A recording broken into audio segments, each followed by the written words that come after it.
Amém. Hoje Deus tem uma palavra para o teu coração. Já adianto que provavelmente você não vai dar muito glória a Deus, nem muito aleluia, porque hoje o Senhor ele tem algo para tratar com a gente. Amém? Tem mensagem que você entra e sai de pé. Tem mensagem que você entra e sai no chão. Mas tanto uma quanto a outra é para a glória do Senhor e para que Ele ministre algo, para que Ele forje o nosso caráter, porque um dia Ele está ansioso para abrir os braços lá e te receber no céu. Amém? Quem vai para o céu aqui? Amém. Então, antes de qualquer coisa, eu já peço que ninguém converse. Hoje a igreja está, sim, alguns irmãos, Jesus ligou para os irmãos, foi lá na casa deles fazer jantar, e eles não vieram aqui, porque Jesus foi lá na casa deles jantar com eles, aí eles abriram mão do culto para estar lá, mas é porque Jesus foi lá fazer uma visita, e não vai deixar de receber Jesus para vir no culto, né, irmão? Não é? Eu acho que foi isso. Mas como a igreja está assim, qualquer pio que der, todo mundo escuta. Então, você acaba tirando a atenção do irmão que está do teu lado. Então, que você fique atento àquilo que o Senhor tem para falar no teu coração, que você esteja atento para aquilo que Deus ele quer ministrar, para a mudança que Ele tem para a sua vida, para aquilo que Ele quer de você.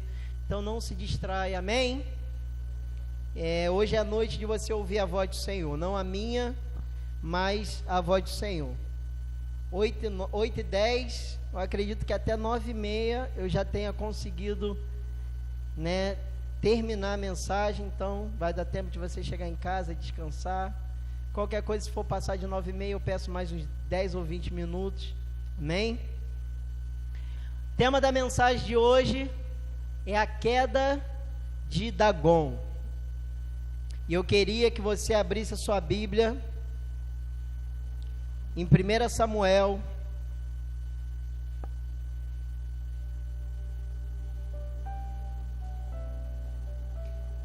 Samuel 5. Para começar, nós vamos ler do 1 ao 5, mas eu peço que você não feche a sua Bíblia, deixe sua Bíblia aí aberta, coloque aí um marcadorzinho aí em 1 Samuel, que a gente vai ler o 5, depois a gente vai lá para o 2, e a gente vai usar bastante a Bíblia nessa mensagem. Que o Senhor abençoe por causa do tempo. Geralmente a gente tem mais ou menos uma noção de quanto tempo vai ter. Essa daqui eu não tenho noção. Pode ser 20, mas pode ser 50. Mas espero que seja breve. Eu não falei que vai ser breve, eu falei que eu espero que seja. Quem achou diz amém? Amém. Vou ler para a gente ganhar tempo. 1 Samuel 5, do 1 ao 5 diz assim: Os filisteus, pois, tomaram a arca de Deus e a trouxeram de Ebenezer a Asdod. Tomaram os filisteus a arca de Deus e a colocaram na casa de Dagon, e a puseram junto a Dagon. Levantando-se, porém, de madrugada no dia seguinte, os de Asdod, eis que Dagon estava caído com o rosto em terra diante da arca do Senhor. E tomaram a Dagon e tornaram a pô-lo no seu lugar. E levantando-se de madrugada no dia seguinte pela manhã, eis que Dagon jazia caído com o rosto em terra diante da arca do Senhor. E a cabeça de Dagon e ambas as palmas de suas mãos estavam cortadas sobre o limiar. Somente o tronco ficou de Dagon. Por isso, nem o sacerdote de Dagon, nem nenhum de todos os que entram na casa de Dagon pisam o limiar de Dagon em Asdod até o dia de hoje. Abaixe sua cabeça, feche seus olhos. Nós vamos orar. Começa a orar, peça ao Senhor para Ele falar com você. Peça ao Senhor para Ele tratar com você aquilo que você precisa. Não aquilo que você quer, mas aquilo que você precisa. Fala assim: Senhor, fala comigo. Senhor, muda a minha vida. Senhor, começa a esquadrinhar o meu ser, som do meu coração. Vê se tem algo que eu preciso mudar. Fala comigo nessa noite. Começa a orar, fala com Ele. Pede a Ele para que nada te distraia. Peça a Ele para que a voz dEle seja mais alta do que todos os barulhos que tentam te atrapalhar. Não a nós, Senhor, nenhuma glória para nós, mas ao Teu nome, pelo Teu amor e a Tua fidelidade. Muitos questionam onde está o Teu Deus, mas o nosso Deus está no céu e faz tudo conforme lhe agrada. E que nessa noite, Senhor, tudo seja de acordo com aquilo que está no Teu coração, seja exatamente da maneira que te agrada, e que cada coração, Senhor, venha receber a Tua palavra que é viva, eficaz, mais cortante do que qualquer espada de 2 gumes, a Tua palavra, Senhor, que gera fé em nossos corações, a Tua palavra que é a verdade, a Tua palavra que liberta, que transforma, que faz do homem sem esperança, que faz dele um homem de Deus. E que em nome de Jesus, nessa noite eu venha diminuir, para que o Senhor cresça. Que nada que eu sei, nada que eu estudei, nesse momento aqui seja válido, mas que o Senhor tome o controle de tudo e faça do jeito que o Senhor quer. Se possível, feche a minha boca, Senhor, para falar no meu lugar, porque essa casa é sua e a glória é toda sua. E nós te agradecemos essa noite, em nome de Jesus, e todos digam amém. Esse texto ele começa falando sobre essa divindade chamada Dagon. Eu vou entrar em detalhes já já. Nós vamos voltar para esse texto para finalizar a mensagem. Mas quem era Dagon? Dagon, ele era um deus, uma divindade, um falso deus, que ele era adorado pelos filisteus. Então lá ele era um dos principais deuses adorados por ele. E aí, no tempo de Sansão, fala também sobre Dagon. E ele era adorado em Gaza. Mas nos dias de Saul e Davi, os filisteus cultuavam essa divindade em Bet-Sean e Asdod. Isso está em 1 Samuel 5, que a gente leu, e 1 Crônicas 10. E algumas tradições vão dizer que Dagon, esse deus, esse falso deus, ele era um deus peixe. A sua imagem era um homem que tinha uma cauda de peixe. E aí tem uma outra teoria para o significado de Dagon, por causa do nome Dagan, que em hebraico significa cereal. Dizem que Dagon, essa divindade, ela tinha uma ligação forte com a agricultura. Era um Deus que prosperava, era um Deus que abençoava os grãos, os cereais, as plantações.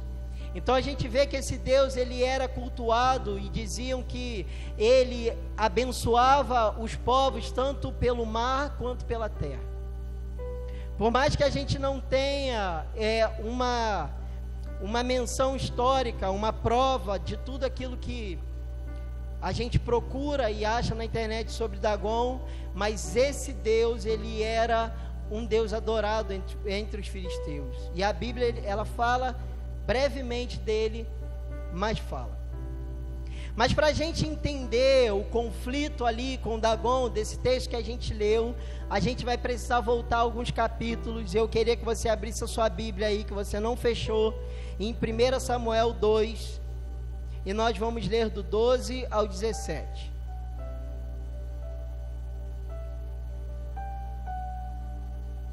Porque o texto que a gente leu foi consequência de algo que acontece aqui. 1 Samuel 2, do 12 ao 17, não feche sua Bíblia, a gente vai continuar lendo durante a mensagem toda. Eu vou ler para a gente ganhar tempo. Eram, porém, os filhos de Eli, filhos de Belial, não conheciam ao Senhor, porquanto o costume daquele sacerdote com o povo era que, oferecendo a alguém algum sacrifício, estando-se cozendo a carne, vinha o moço do sacerdote com um garfo de 3 dentes em suas mãos, e enfiava na caldeira, ou na panela, ou no caldeirão, ou na marmita, e tudo quanto o garfo tirava, o sacerdote tomava para si. Assim faziam a todo Israel que ia ali a Siló. Também antes de queimarem a gordura, vinha o moço do sacerdote e dizia ao homem que sacrificava: dá essa carne para assar ao sacerdote, porque não receberá de ti carne cozida, mas crua. E dizendo-lhe o homem: queime-se primeiro a gordura de hoje, e depois toma para ti quanto desejar a tua alma. Então lhe dizia: não, agora hás de dar, e se não, por força tomarei. Era, pois, muito grande o pecado desses moços perante o Senhor, porquanto os homens desprezavam a oferta do Senhor.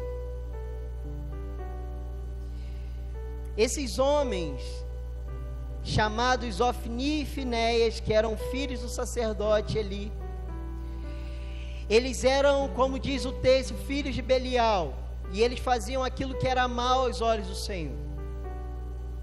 E a gente vai falar sobre um povo, ou um pouco de um povo que adorava um Deus falso, que levantava um trono para um Deus que não era verdadeiro, que erguia adoração a um Deus que não era o Senhor que nós conhecemos, o único Deus, o Deus poderoso, forte nas batalhas, o Deus maravilhoso, o Senhor, o Criador de toda a terra.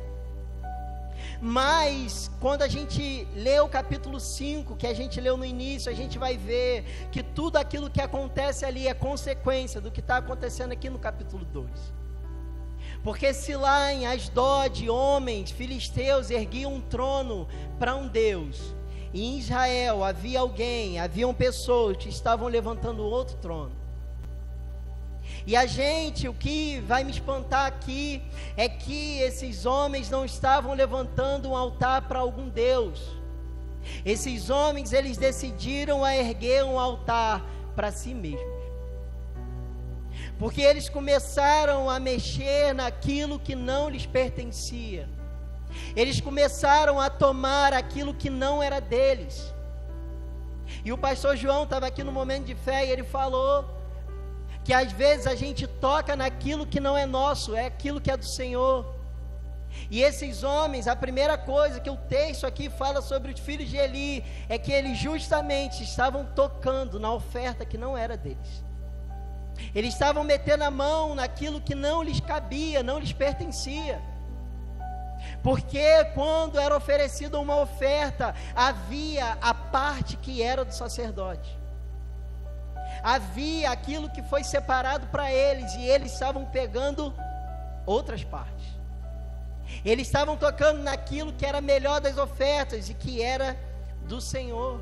Em Levítico 7, 34, 35, fala sobre aquilo que era direcionado para o sacerdote, que diz, das ofertas da comunhão dos israelitas, tomei o peito que é movido ritualmente, e a coxa que é ofertada, e os dei ao sacerdote Arão e aos seus descendentes, por decreto perpétuo aos israelitas. O Senhor está falando.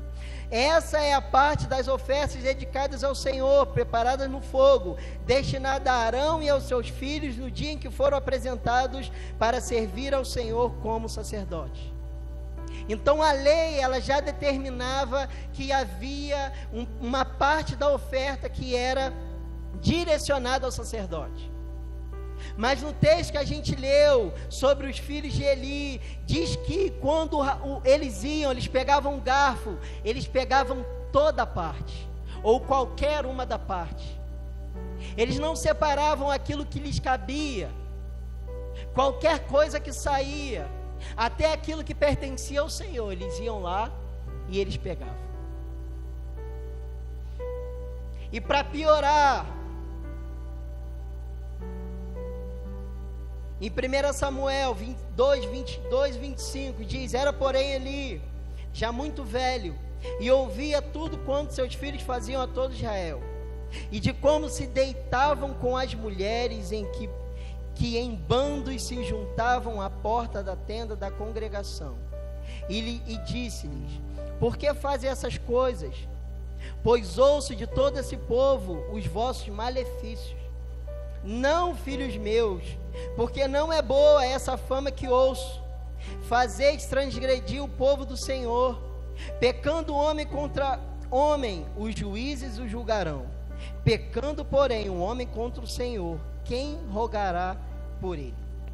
Mas eles não ouviram a voz do seu pai, porque o Senhor os queria matar. Então a gente vê que esses homens, eles não só tocam na oferta que era do Senhor, mas eles começam a se encontrar com as mulheres que serviam na tenda, e eles começam a se deitar com aquelas mulheres. E quando a gente olha para esse cenário, a gente não vê duas pessoas qualquer, a gente não vê dois homens qualquer, a gente vê que eram dois sacerdotes, que serviam na tenda, que trabalhavam na obra, e eles estavam tocando naquilo que não lhes pertencia. Eles estavam trazendo escândalo no meio do povo de Deus, porque na cabeça deles, o Senhor já não era mais importante. Na cabeça deles era mais importante eles fazerem aquilo que eles queriam, do que aquilo que o Senhor queria. Então, numa mensagem que a gente fala de um Deus que é adorado pelos pagãos, nós vemos no meio do povo do Senhor, homens que conseguiram levantar um trono dentro do seu coração e tomaram posse dele. Havia um Deus de Israel, um Deus que havia vencido batalhas, que havia libertado o povo, que havia feito sinais, maravilhas, e eles ouviram a história, eles ouviram tudo que o Senhor havia feito, mas eles decidiram desprezar o Senhor para viver para si. Havia um Deus que naquela época já não estava mais falando como antes, porque os homens decidiram a levantar um trono para si. E eu fico imaginando esses dois, talvez no começo do seu serviço, ali junto com seu pai. Pode ser que quando eles começaram, o coração deles estava alegre, o coração deles estava animado, porque eles estavam servindo a um Deus poderoso. Eles estavam ali apresentando as ofertas do povo ao Senhor. Talvez no início para eles era tudo maravilhoso, talvez no início para eles aquilo que eles faziam era um privilégio, mas agora, nesse momento aqui que a gente está lendo, já não é mais. Nesse momento eles já não têm mais prazer no Senhor, eles têm prazer com as mulheres. Eles não têm mais prazer de ofertar e oferecer algo ao Senhor, não, pelo contrário, eles tomam das ofertas aquilo que não lhes pertence. Eles pegam os pedaços, as partes que eram do Senhor. E se era para os homens oferecer oferta queimada, e ali eles separarem o que era deles e o que era do Senhor, agora não, pega a parte crua mesmo. E os homens falaram: não, não é assim, eu tenho que queimar a oferta para oferecer, não, me dá aqui a parte crua, eu quero a carne crua, que eu quero preparar do jeito que eu quiser, e se você não me der, eu tomo a força. Homens que estavam no lugar onde nem todo homem daquela época podia estar, super privilegiados, de trabalhar na tenda, de servir, de representar o povo, mas nesse momento aqui eles estavam perdidos. E agora eu quero chamar a sua atenção para a sua vida, para a minha vida. Se você lembra de quando você aceitou a Jesus, se você lembra no dia que o Senhor te alcançou, quando você estava no mundo, quando você estava perdido, quando não tinha mais esperança, ou quando você talvez sabia que tinha que voltar, mas não tinha mais força.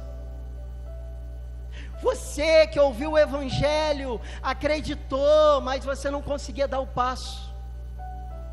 Você que era evangelizado por alguém, mas que demorou tempos e tempos para você aceitar Jesus, mas no dia que você recebeu Jesus, você não faltava culto, você vinha com amor para a casa do Senhor. A tua vida, ela começou a fazer sentido. Você ia dormir, não mais com aquele vazio, mas com o teu coração cheio, o teu coração pegando fogo. E o primeiro amor estava pulsando em você. Você lembra disso?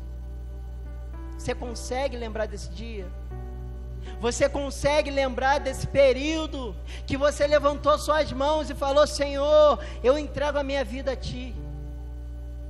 A partir de hoje o Senhor é Senhor da minha vida, eu não tenho mais direito sobre nada meu, é tudo do Senhor. Você lembra desse dia?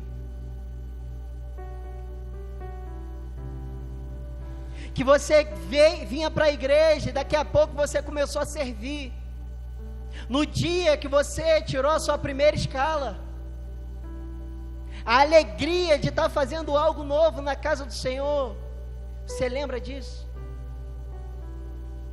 Você lembra quando você era alguém fundamental na obra? Porque alguém colocou o teu nome para trabalhar, e aquilo para você era incrível. Você lembra disso? Só que o tempo ele vai passando e as coisas vão mudando. A gente começa a sair do primeiro amor, porque a gente se acostuma com o lugar, com o ambiente. A gente se acostuma com as pessoas. Antes Jesus era aquele que me salvou, me resgatou, mas agora eu lido com gente. Agora eu tenho que ir para um lugar. E aí as coisas vão mudando.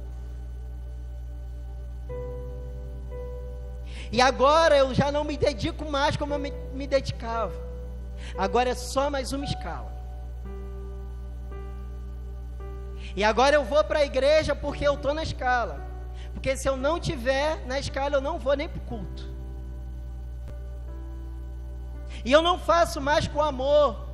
Quando eu olho lá na escala dos ministérios, dos departamentos, eu vejo meu nome lá, eu coço a cabeça, eu falo: de novo.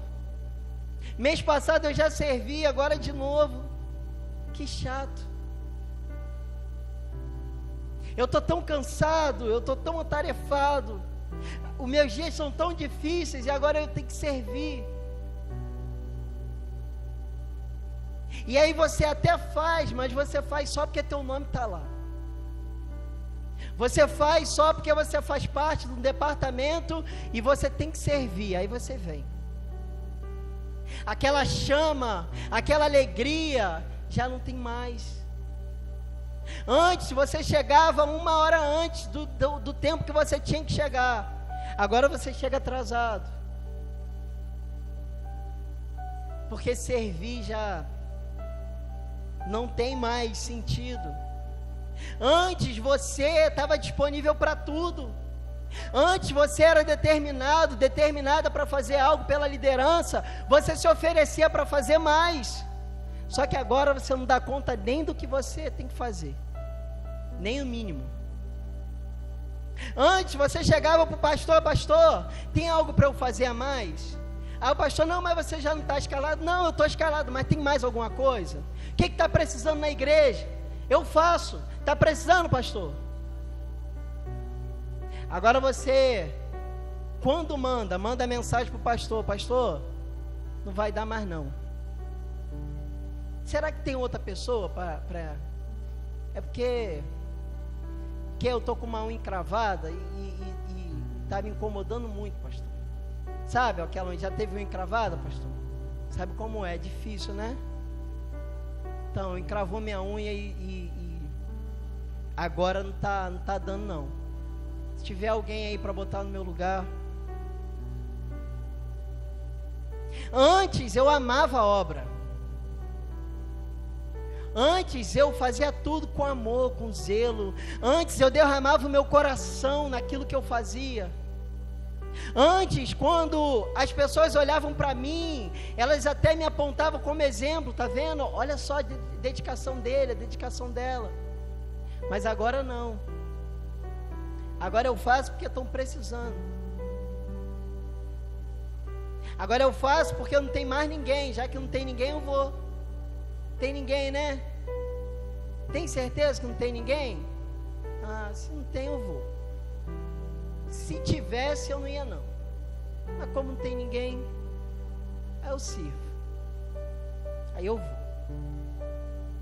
E aí eu pergunto para você, você lembra de quando você amava servir?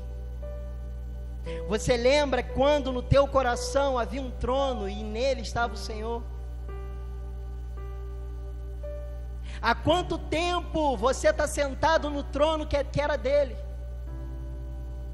Há quanto tempo você já se tornou o rei, o Deus do seu coração? Porque esses homens, esses dois homens, talvez, um dia eles fizeram por amor, mas agora não. Agora eles decidiram que eles eram os senhores da obra. Agora não, eu meto a mão mesmo, porque essa oferta não é do Senhor, é minha. Agora sim, eu vou, faz fila aí de mulheres na porta da tenda e eu vou me deitar com elas, porque eu sou o Senhor da casa, não é Deus mais não. E eu pergunto para você, há quanto tempo você é o Senhor da casa? Antes você amava a igreja, você amava o culto, você amava os irmãos. Hoje você tem mágoa, você tem rancor, você tem desentendimento com todo mundo. Hoje você não consegue mais servir porque um dia alguém falou algo que machucou você. Talvez alguém errou com você, mas você acha que todo mundo é perfeito. E por causa disso você já não serve mais. Eu não sirvo mais ao meu Senhor porque alguém me ofendeu. E como eu não tenho mais o Senhor, eu tenho eu como Senhor. Mexeu com Deus, eu paro. Que Deus? Eu mesmo. Eu não sirvo mais. Eu não faço mais nada porque alguém me ofendeu. Eu falei que vocês não iam dar glória a Deus hoje. Antes eu era uma referência. Antes eu era colocado como exemplo nas reuniões, nos discipulados. Antes, quando o pastor vinha diante da liderança, ele falava sobre você. Ó, tá vendo o irmão serve, a irmã serve, eles estão com paixão, com amor. E hoje você perdeu o brilho. Acabou. Hoje você está apagado, se arrastando. Você não consegue mais ser quem você era antes. As coisas são diferentes. A visão da igreja mudou. A visão das pessoas mudou. Mas por quê? Porque você mudou. O teu brilho se foi. Antes você queria aprender. Antes você perguntava com humildade, mas como que é? Será que eu posso? Será que dá? Como que funciona? Hoje não, hoje eu sei. Hoje eu sei. Quando eu cheguei aqui eu era um menino. Quando eu cheguei aqui eu estava novinho, eu não sabia como funcionava. Hoje eu sei. Hoje eu sei. Hoje eu sei onde que liga a luz da igreja. Hoje eu sei quantas cadeiras tem. Hoje eu sei a arrumação das cadeiras. Hoje eu sei a luz ali que está ruim, quantas piscadas ela dá até ela ficar boa. Eu sei tudo. Hoje eu sei da Bíblia. Hoje eu sei de liderança. Hoje eu sei. E se eu sei, eu não preciso de ninguém, porque eu sou bom demais. Porque dentro de mim existe um trono que eu sentei nele, e quem manda sou eu. Eu sou bom demais. E esse foi o erro desses dois jovens sacerdotes. Que pode ser que um dia eles começaram a servir com paixão e amor ao Senhor, ao Deus Todo-Poderoso, mas chegou um momento em que eles levantaram um trono e sentaram nele. E eu pergunto a você, quem está sentado no trono do teu coração? É o Senhor. Quais são os frutos que você tem gerado? É o fruto de quem tem um Deus, o Senhor, sentado no trono da sua vida. Quem governa, quem decide por você, é o Senhor ou é você? Você pode se perguntar aí? Você pode analisar um pouquinho? O trono que conflita com o trono de Deus no seu coração, ele mata você. 1 Samuel 4, 2, 3, depois a gente vai ler o 10. E os filisteus se dispuseram em ordem de batalha para sair ao encontro a Israel. E estendendo-se a peleja, Israel foi ferido diante dos filisteus, porque feriram na batalha, no campo, uns 4.000 homens. Tornando o povo ao arraial, disseram os anciãos de Israel: por que nos feriu o Senhor hoje diante dos filisteus? Tragam de Siló a arca do concerto do Senhor, e venha no meio de nós, para que nos livre da mão de nossos inimigos. Versículo 10 agora. Então pelejaram os filisteus, e Israel foi ferido, e fugiram cada um para sua tenda, e foi tão grande o estrago, que caíram de Israel 30.000 homens de pé. Deus já havia falado para ali que os filhos dele morreriam, e está aqui o exato momento em que eles morrem na batalha. O Senhor, ele permite que Israel perca a batalha para os filisteus, e eles dois morrem. Interessante aqui que eles, chega um momento da batalha que eles chamam e pedem para que a arca venha. O início da batalha foi pesado, eles fugiram diante dos inimigos, eles viram que estava ruim, e eles falaram assim: ó, traz a arca, porque a arca simboliza a presença de Deus. E eles estavam falando assim: traz a presença de Deus para cá, porque com a presença de Deus nós vamos conseguir vencer. E eles trazem a arca, e mesmo assim eles perdem. E eu pergunto a você, por que eles perderam? Se a arca que representava a presença estava ali. Às vezes, irmão, a gente vem para a igreja e a gente se amolda a um rito. Esses dias eu estava na rua, passou um irmão afastado por mim, desviado. Pai do Senhor, irmão. Pai do Senhor. E às vezes a gente vê que o irmão está afastado, ele entra na igreja, ele afasta a cadeira, se ajoelha e ora. Legal. Por quê? Porque ele não vem para o culto, ele não vem para a igreja, ele conhece o evangelho, ele sabe que Jesus é o caminho, ele sabe que ele precisa estar na igreja, mas ele não vem. Só que o rito do culto ele continua. Ele fala Pai do Senhor, ele fala igual crente, ele cumprimenta igual crente, ele vem na igreja, ele age igual um crente, mas a presença de Deus já não está mais na vida dele. E o que eles fizeram aqui, eles não estavam trazendo a presença de Deus para a guerra, eles estavam seguindo o ritual. Porque se a arca representa a presença, traz a arca que a presença vem. E tem muita gente na igreja que está agindo como crente, mas não tem mais a presença. Fala como crente, age como crente, carrega a Bíblia de crente, mas Deus já não está mais na vida dele.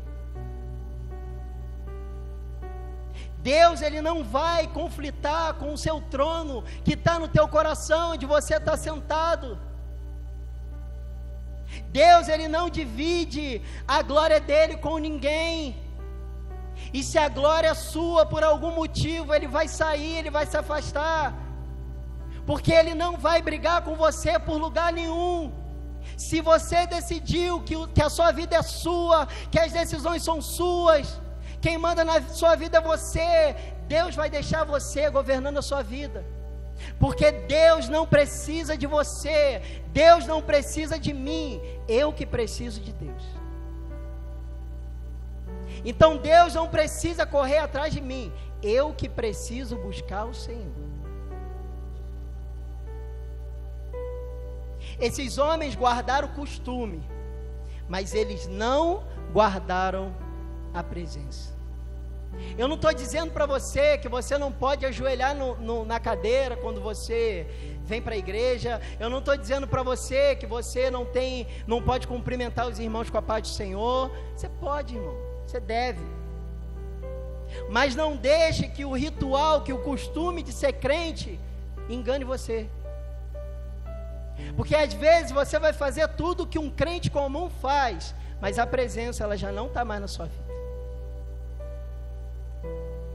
Você precisa zelar por aquilo que você aprendeu, mas você não pode esquecer da presença. O que muda a sua vida, o que transforma a sua vida, o que rege você para uma vida de contentamento é a presença de Deus. Mas você só vai conseguir mergulhar nessa presença e viver nessa presença quando você deixar de ser alguém extremamente importante para si mesmo. Enquanto você tomar decisões, o Senhor Ele não vai direcionar você. Entrega o teu caminho ao Senhor, confia nele, o mais Ele fará. Lembra da oração que você fez quando aceitou Jesus: Tu és o meu Senhor, o meu único e suficiente Salvador.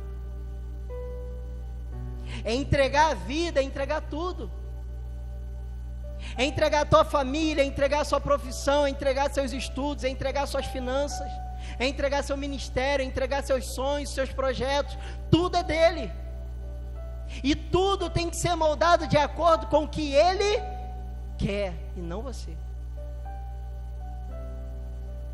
Não deixa a presença sair. 1 Samuel 4, 20 ao 22.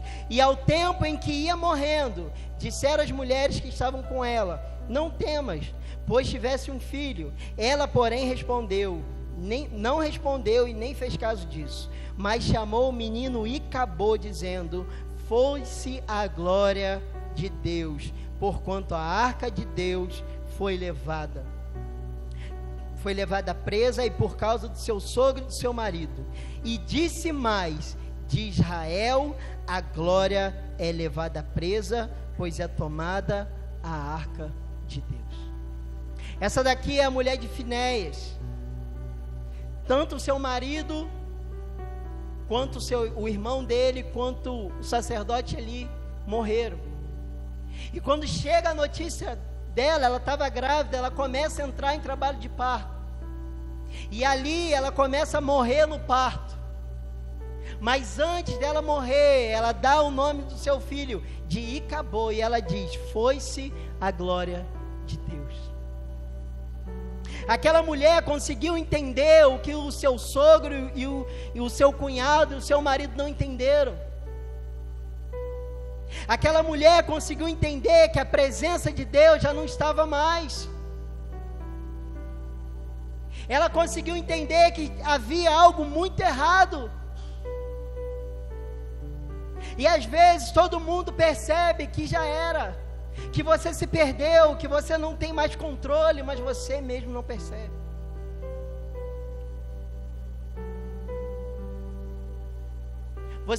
As pessoas mandam mensagem: Cadê você no culto?